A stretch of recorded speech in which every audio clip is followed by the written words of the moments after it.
Merry Clashmas and Merry Christmas to you. It is part 2 of the interview with Darian, and we answer some really interesting questions.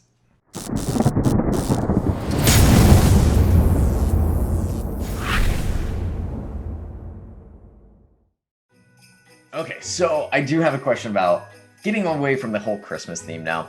What inspired Super Troops? Because I actually made a little video. So I'm this tiny little fish in the sea, right? And I understand my place in the YouTube universe and Clash universe, but my channel is kind of geared towards adults. It's based around creating videos for my mom and dad because they started playing the game and they're in their 70s. So I just wanted to get them some kind of fun content. But I created a video way back in the day, and I kind of want to touch on the 3 points that I made. And it's one of which actually has the builder-based Super Troop idea as a spell that you could use. But I kind of want to know what your thoughts were on how did Super Troops come into existence? I might have a theory behind this. Well, okay. Well, let me ask you, what is your theory? I want to see how spot on you might be with your designer hat on. So my theory is that a lot of people in the game started progressing, and barbarians, archers, giants, and wall breakers kind of started going away from the meta in the game, and that we wanted to have something that could actually supplement that.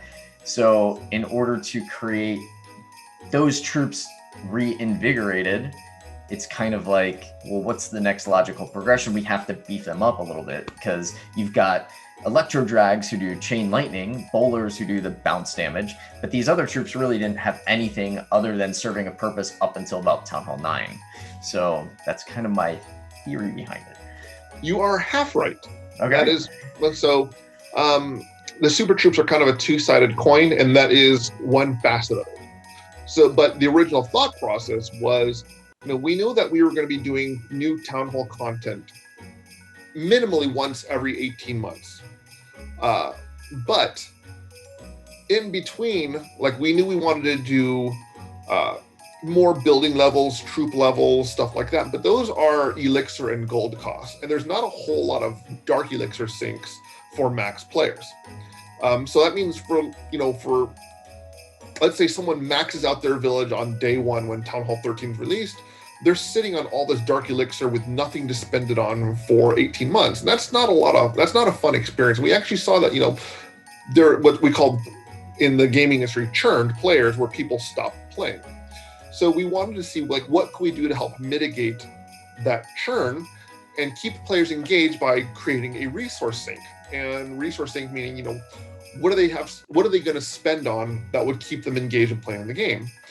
And that kind of brought up the idea, well, you have all these old troops that the utility has kind of died away as you go up Town Hall levels. The meta has shifted away from them. What can we do to spruce them up? Well, what can we do to spend Dark Elixir to make them better? And the logical idea was, let's give them superpowers. And that became Super Troops. Nice. Yeah, I love the new update with the Super Troops. Just the progression of them, the 3-day, you can double them now. You can use your other troops still. I think that was really key. I do like having it be that progression where we actually had just that 7-day period, and then we ended up having like, okay, now you can actually double them up, because I think that it does give that real creative troop compositions that people can kind of come up with. My question is, what the heck is a golem gonna do for a super troop? Good question. I'm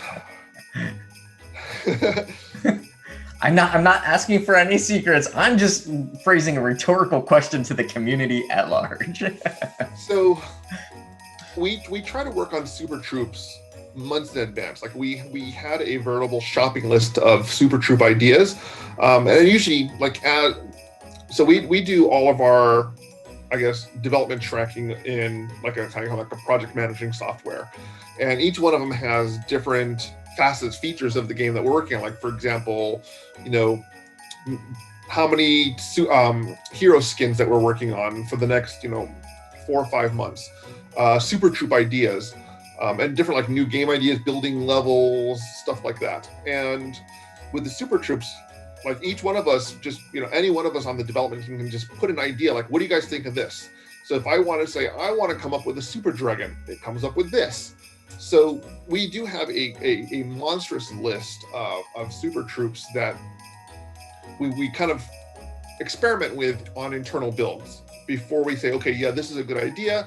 Let's kind of balance it out, give it its own art, and then put it into the live game. So there are a few iterative steps along the way where I want a bowler that he throws 3 bowling balls in 3 different directions. Okay, on paper that sounds really cool. How does that work in game? Oh no, it's really powerful. Even if we dial back the damage, okay, let's scrap that idea. So there's a lot of development steps along the way before a troop actually makes it into the game. If we want to do something like a super golem, or I think our team lead said mega golem in the Barbarian Party King video once. Everybody thought that was a leak. And he kind of did that on purpose just to get the community riled up, and there is no mega golem yet. Yeah, I was gonna say. So 70 housing space. I guess one idea was make the golem's explosion bigger, more golemites. I'm not a designer. There's a reason why they don't let me design things. I'm horrible at designing things. Anytime I come up with an idea, they roll their eyes and it's like, all right, you're not allowed to design stuff anymore. Darian's off limits from the creative team meetings now. I've only been able to name one thing in the game so far, and that's the scatter shot. And I was very proud that I got to name that.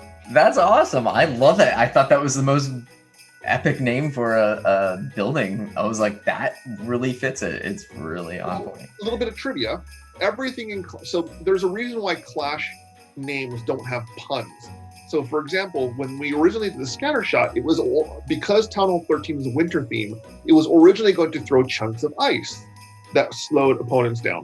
And I wanted to call it the Avalauncher, or a portmanteau between avalanche and launcher. But here's the problem. I'm thinking very English-centric. Like, how do you translate that and still have it make sense in another language? You can't. So everything in Clash is named as exactly as it's described. Cannon, archer tower, eagle artillery, scattershot. Everything has to describe what it does. That's pretty much why the names are very, very simple. Even the Halloween obstacle, which I know is Galadon's least favorite. That was an oversight. That was kind of like, oops. Hey, it's okay. We all have those moments in our life. All right, let's get back into a couple other questions here. So for those who are interested in the creative process, the gaming process, I know a lot of young people really have gotten into gaming and they kind of want to follow that passion. So what kind of mentor tips or, how would you guide them as because the game is, it's got a lot of young people playing. How would you guide them to say, hey, follow your dream, but maybe do a couple steps here and there? So there's this, I actually get asked a lot of questions like, how do I be a Clash of Clans developer? And that's kind of a broad term. My background in college, I was a biomedical engineering major studying medicine with a minor in biochemistry. We actually have one of our team leads on another team. He has a PhD in quantum theoretical physics. When I worked at another gaming company, our team lead had a PhD in marine biology. So there's no direct road into the game industry, but I want to make it very clear that there's no such thing as a person who just comes up with game ideas. So this notion I have so many ideas for a game. That's not a job in the gaming industry. There's nobody who just sits there I have this idea, you make it. I have this idea, you go make it. There's no such thing. That's one of the myths of the gaming industry that actually game developers roll their eyes at, because in order to work in the game industry, you kind of have to be creative to begin with. So anybody can come up with ideas for stuff. It's just a matter of, do you know how to make that idea work within the tools that you have available within the framework of the game? But I kind of digress. And I think that's important too, not to interrupt you, but I think you guys just created that Supercell Make for Clash of Clans. And if somebody really has a great idea, that's a great opportunity for them just to kind of go in, explore, and see what they can do singularly versus, kind of what we're talking about. So yeah, I mean, that program started with Brawl Stars. It was such a success that we really want to introduce it to Clash of Clans, and so far it's taken off. I'm really excited to see what the community comes up with. And the nice thing is, like, whatever idea gets chosen, I believe they get a small amount of kickback from it as well. nice. Well, awesome. So, Awesome. but kind of going back to game development, any advice to someone who wants to get into game, whether they're in high school or younger, or they're in university? Understand what discipline you want to study, like whether it's a server programmer, a client engineer, a technical designer, a 3D animator, a concept artist, sound producer, sound engineer. Like, there's hundreds of disciplines within the gaming industry. There's no such thing as just developer. Everything is specialized. Everybody has a very specific role. So if you want to, let's say, work at Supercell doing one of these things, like any, and I hate calling us one of the big studios, but one of the more recognized studios. Supercell's one of them. I'm going to list other ones: Blizzard, Riot Games, Sony, Microsoft. Like, if you want to start working at one of those big name studios, one of the best things to do is start working on smaller projects. Whether it's like, if you want to get into game design, start designing levels for like a first-person shooter or any game that has like a map editor. Start designing stuff on your own. Create a portfolio of stuff that you created. Then apply to like smaller studios, whether it's an indie studio, maybe it's a crowd-funded game, or maybe you find a community of other gamers who are trying to make a game on it, like using the Unreal Engine or Unity or something. Master those skills, understand the development process. Build a portfolio of stuff that it's more important for you to complete projects and show how you've grown within that particular discipline. Then, when you feel that you've got enough experience, you understand the industry, apply, whether it's to Supercell or any other game. And this is advice that goes to any game studio, in any platform, whether it's PC, console, mobile. Once you have that portfolio, show that you have the experience and understand what unique skills do you bring to the table. So if you said something like, well, I have a billion ideas, that's great. So does everybody else. But if you say you have an interesting, unique way of approaching like database management, or you have ideas about, how to improve project management methodology, that's stuff that's tangible stuff within the game industry that we can use. And as long as you understand that company's culture, by all means, definitely apply. We would love to have that talent on board. Absolutely. I think that's a couple awesome things that you nailed on in there. When I was in design school, we just did singular projects, and it was just singular project after singular project. And I think my mentor out of college, really helped focus me into bring those to life. Don't just have a poster. Don't just have a logo. Create the company, create the event, create whatever, and then bring that into your world that you want to live in. And then that's what's going to give you success. So I think awesome points for those who are maybe thinking about maybe getting into the gaming industry. Definitely awesome tidbits there.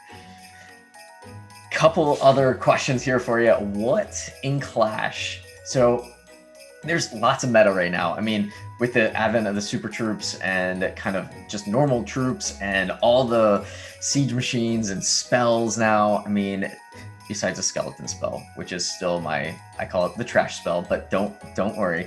I'm hoping it finds a meta. I have seen some videos lately with some meta. I don't know how good they're going to be, but what is your favorite troop comp in Clash right now? And then what's your favorite troop, or maybe 2 or 3 if you have some? Well, I'll start with what my favorite troop is. My absolute favorite troop is the bowler. To me, it's just such a multi-use, multi-purpose troop that I can pretty much find in any comp that I build.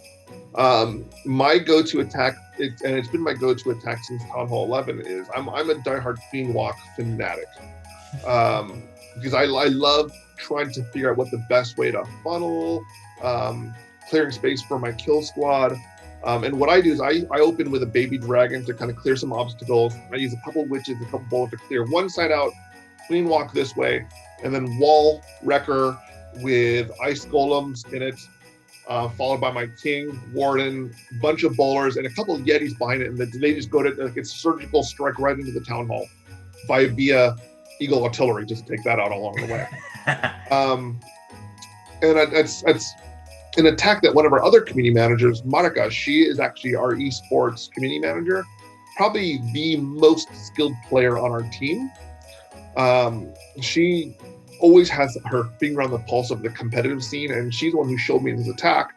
And I haven't perfected it, but I have a pretty high 3-star rate for it against other Town Hall 12s, and I just hit the upgrade to Town Hall 13 a couple of days ago, so Nice. we'll see how that goes. I'll see if I can adapt this attack there.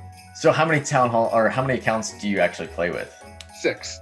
Wow. Okay. So Galadon has like 13. I think Eric's got a whole bunch. I know other YouTubers, they have a ton too.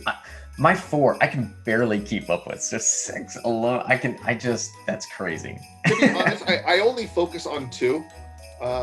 My main one and my mini one is a Town Hall 11, or just a fresh Town Hall 11. And I only use that pretty much just when my clanmates aren't online, just so I can donate the exact troops that I need. The other ones, they're more just lower Town Halls, but it's mainly to understand the player's perspective at those Town Hall levels. So like, I'm probably going to park them there at those Town Hall levels, and it's just more for research purpose. Absolutely. So speaking of lower Town Halls, I think everybody can agree, once you get past Town Hall 9, the game becomes so much more interesting. But Town Hall 9 almost, I feel, broke the game with the Queen and the levels of upgrading. I think you guys did a superb job of, once you upgrade, you get those bonuses now. What can you tell somebody who's stuck at Town Hall 9 what to do? Would you upgrade? Would you rush? How would you handle Town Hall 9 in today's day and age? So before I joined at Supercell, Town Hall 11 was the max. And so that meant during normal clan wars, before this war league, 9s were kind of the anchors for a lot of those armies. So it became a very comfortable place to park in order to try to take advantage of the weight system. And to be fair, 9 was one of the most balanced town halls to play at. I mean, it was just, it was a good solid playground to play at. Like it felt like you got that good quintessential Clash experience. And then Town Hall 10, it was a huge paradigm shift. That's when you got Inferno Towers. And then 11 was the Eagle Artillery and the Grand Warden to deal with. So I understand why people might have stopped at 9. But if there's a reason to upgrade, people ask, like, why don't we add more Town Hall 9 content or Town Hall 8 content? Well, there is new content. It's in the form of a button called Upgrade. Exactly. And I say that facetiously and kind of sarcastically, but we're going to be adding more Town Hall content in the future. There will be a Town Hall 14. There will probably be a Town Hall 15 and 16 and 17 and so forth. And the more you park at Town Hall 9, you're going to be missing out on so much more future content that's going to become available. Adding content to Town Hall 9 doesn't, like, from game development perspective, there's not a lot of sense to it when we don't want to focus on the past. We want to focus on the future. Right. So any advice is, like, there's a lot of cool stuff that they're missing out on. Yeah, it's scary, but take that plunge and you're going to find, like, every new tunnel, it's an entirely brand new game for you.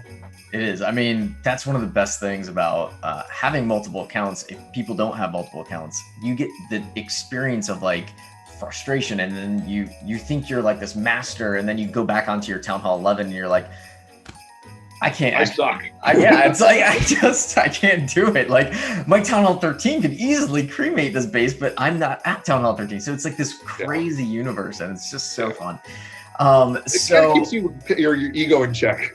Yeah, absolutely. I mean, and to begin with, I am not like an elite level player, and I say that over and over again. It takes massive skill, and that's one of the things that I admire about, like, Eric's channel or any of those other top competitors. They have so much dedication to the game that I wish I had. But anyway, that's neither here nor there. So one thing about this game for me is just having the community at large. So what is, like, one thing that you absolutely just love about Clash of Clans? Regarding the game or the community? The game itself. So my answer to that would be the community, because I mean, I've made some lifelong friends from Clash of Clans that I never would have encountered elsewhere, right? And for that alone, it's crazy. It's almost mind-blowing to think I've been part of people's lives for almost a decade like connected through Facebook or Twitter or whatever, you know, it's like, it's nuts. I'm in it coming from a company man. It does sound a little bit cliche, but I'm gonna have to agree with you that my favorite part of Clash of Clans is the community. My wife is actually the one who introduced me to Clash of Clans when we first started dating. Like, I've worked in PC development since 2006. And when we first met, you know, at the time I had kind of a prejudice about mobile games because, you know, when you work in PC development, my brother, he works in console development. So, you know, we grew up as kind of like elitist gamers. So when my wife's like, every morning, I got to check my war base, I got to do this. Like, what are you playing? She's like, oh, Clash of Clans. Like, isn't that kid's game? You know, lo and behold, a couple months later, I install it and I'm, oh my God, this is awesome. And with any long-term persistent online game that has any kind of social, whether it's guilds, clans, alliances, or whatever, you know, when you play with a group of people for a long amount of time, you know, those people become friends. Whether, even if you've never met them in your life, you've gamed with them now, and I've been with my clan for 5 years now. One of my clanmates who's been with he's been with my wife's clan since the beginning. He just went through chemotherapy and he's now in remission. Oh, and wow. You know, I've never met this guy in my life, but you know, we genuinely felt the emotional connection of him surviving cancer. We're like, yes, oh my God, this is awesome. Absolutely. So those social connections to the community that we make, you know, that you can only get that from a game that has that kind of social interaction. And there's only a few games that have it, but what makes Clash of Clans so incredibly special is that it's one of the least toxic communities out there. It's never before have I seen a community that's more supportive, more helpful, more willing to go out of its way to offer advice to new players, whether it's through tutorial videos, through uplifting posts, on whether it's Reddit, on the forums, on Twitter. Like this, the Clash community makes my job so easy to do. Which is awesome because, I mean, honestly, like I see some of the fan art and I see, I mean, like you're talking, just everything in general with the community. It's just so cool to see. So it kind of leads me into my next question, which is, so the game's been around for 8 years. It's going into its 9th year and it has amazing longevity and staying power. It's almost like those stats that you read off about the Christmas trees, how it's just growing and growing and more people have them. And what do you think is the credit for this longevity for Clash of Clans? Part of it, I would say, the community itself. So whenever you have an online game, or even just a game in general, you know, you do get a lot of input from players about, you know, what they want, what they don't want. Like, you know, a lot of player suggestions about new troops, new building ideas, and the changes to the super troop from 7 days to 3 days, being able to do more than 2 at a time, and also be able to train the normal version. All of those were direct input from the community. Like, that is literally direct input from the player base. Like, it went against our original design philosophy of super troops, but when we saw players wanted it, we were like, okay, I guess that makes sense that they want this. But I guess the success is both the community and also we don't flood our game with constant new updates every month or every week. Like, we don't do new stuff on a regular basis to the point where the game gets overwhelming. Clash is not about what the newest, brightest thing is. Clash is more about stability, about, you know, making sure that your base is solid, your army attacks are solid. If we kept throwing new troops into that would make a constant sense of disruption where if you have too many options, it's kind of like, okay, what I don't even know what to choose anymore. I'm not going to even bother learning all of these, especially for a returning player. Oh, yeah. So it's a little bit of everything, like, you know, trying to make sure the game is balanced. It sounds kind of funny. We don't inundate the players with, here's the biggest, brightest new offer, spend this. Like, the gold pass is meant to be something just every month. It's kind of predictable. We don't try to penny pinch everybody out of every cent they have. Like, so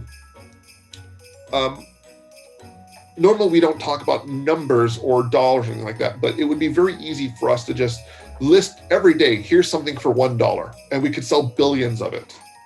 But that would actually have the negative effect of, it would actually decrease the player base.